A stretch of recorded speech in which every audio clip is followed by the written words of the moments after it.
evening, ladies and gentlemen. Thank you for standing by. Welcome to the Ovarian Cancer Canada Going Back to Work conference call. At this time, all participants are in listen-only mode. Following the presentation, we will conduct a question-and-answer session. Instructions will be provided at that time for you to queue up for questions. If anyone has any difficulties hearing the conference, please press *0 for operator assistance. I would like to remind everyone that this conference call is being recorded today, Tuesday, February 9th, 2010 at 8 p.m. Eastern Time. I will now turn the conference over to Ms. Bison, Program Manager. Please go ahead. Ovarian Cancer Canada welcomes you to this session of our telephone education series for women with ovarian cancer and their caregivers. Today's session, Returning to Work After Treatment, will be given by Maggie Liezl, who coaches people in workplace management and cancer survivorship. She uses her extensive experience in financial technology management to help people effect change so they may enjoy more fulfilling careers and greater job satisfaction. A cancer survivor herself, Maggie coaches fellow survivors to cope with treatment issues, manage anxiety, and adjust to life after cancer. Continuing to work during treatment for ovarian cancer or returning to work once treatment is finished may be problematic. Perhaps you would like some tips on how to manage. Maggie Liezl helps people cope with transitions between treatment and work life. I am Iris Pizon, Program Manager of Ovarian Cancer Canada. OCC endeavors to provide women with ovarian cancer and their caregivers the information that they need. We hope that you will find this session interesting and that you will address your questions to Maggie Liezl. To encourage listeners to ask questions, just give a first name. Feel free to provide the operator with an alias if you wish. The previous telephone education sessions are available on YouTube at youtube.com/ovariancancercanada or for the French version at Ovar Canada. Videos have been posted in 10-minute segments and ordered in parts to make it easy for you to listen and later return to where you left off. Please subscribe to YouTube. I would like to acknowledge Alianka Skup for translation work today. A reminder to the speaker to speak slowly. Today we are delighted there are survivors, family members, and health professionals from across the country in the audience. We hope that you can help us with your feedback. An evaluation form will be sent to attendees via email or regular mail. And now, please welcome Maggie Liezl. Thank you very much, Iris. And I'd like to also welcome the other people on the line tonight. I hope you're comfortable and sitting in a great spot to listen. This is always my favorite time is actually to talk to other cancer survivors. Since my own cancer experience, I think cancer survivors are some of my favorite people in the world to talk to. So this is a really great experience for me. So thank you again. Tonight we will be talking about cancer and work, including some common areas of concern and sources of stress regarding dealing with work while going through treatment and then returning to work afterwards. We'll also talk about some of the benefits of working or not working through treatment, as well as some of the opportunities that arise if and when we decide to return.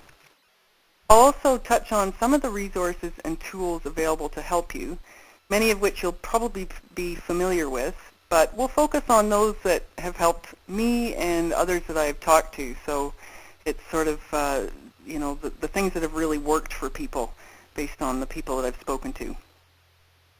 The discussion tonight will be based on my own experience with cancer, as well as talking and working with other survivors through my coaching practice and volunteering, and my involvement with various cancer support organizations and hospitals.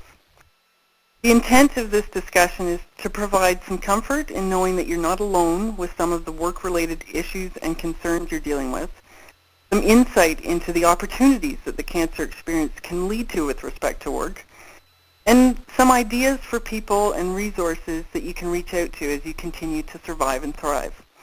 And as the introduction stated, at the end of the discussion, we will open up the call to comments and questions, and I'll certainly invite those. So I'll start by giving you a brief background of my own cancer experience. I was diagnosed with stage 3 Hodgkin's lymphoma in 2004, and that was followed by 6 months of chemotherapy.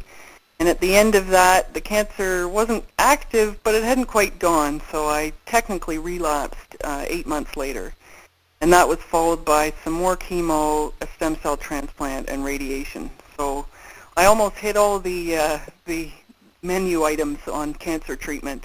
I think the other one that wasn't on there was surgery, and I think a lot of people with other types of cancer have dealt with that. And there's a lot of issues to deal with that as well. On the mental side of things, when I was first diagnosed, I would say that I went into a state of panic, to be honest with you. I was quite terrified about having cancer and really unable to talk about it with anyone. I kind of closed up completely. And this isn't always the case with other people, but for me, it was very difficult for me to talk about what I was going through and even to really process it. It happened so quickly and so suddenly and was just so enormous that I really struggled with that at the beginning.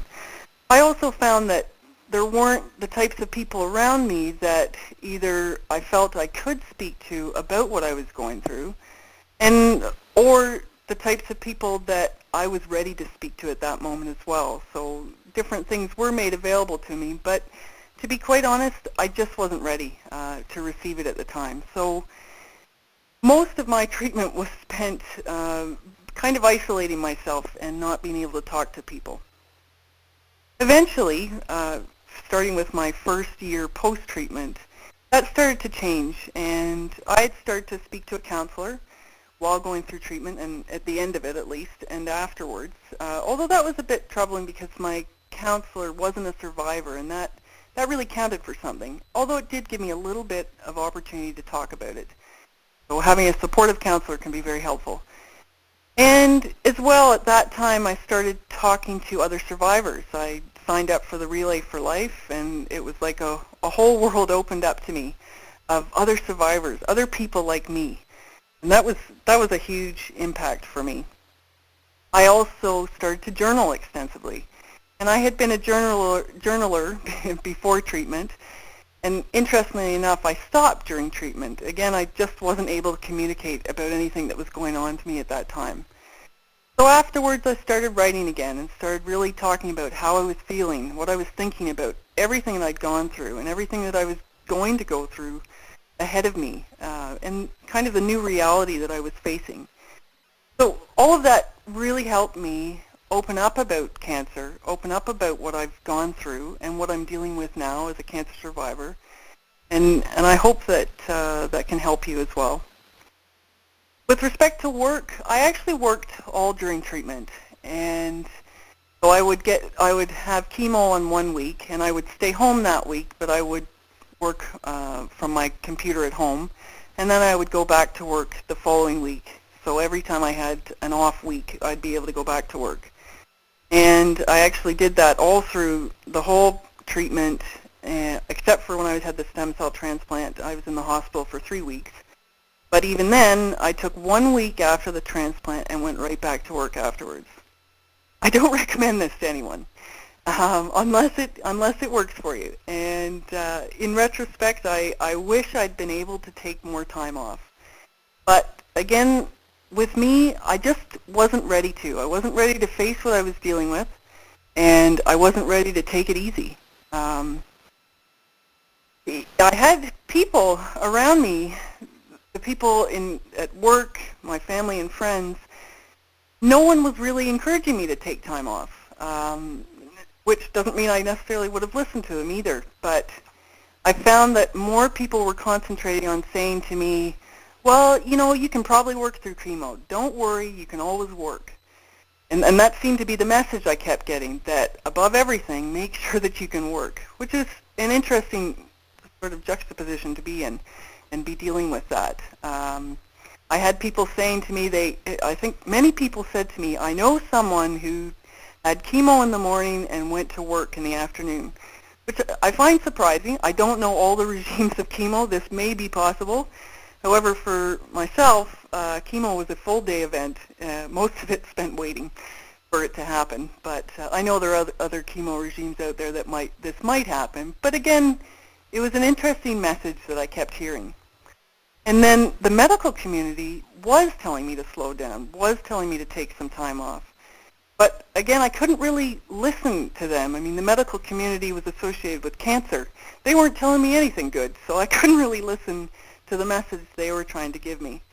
And again, it wasn't what I was ready to hear at the moment. For various reasons, I kept working, and that's just what I needed to do. And that may be the same with everyone else. Different people have different ways of dealing with things.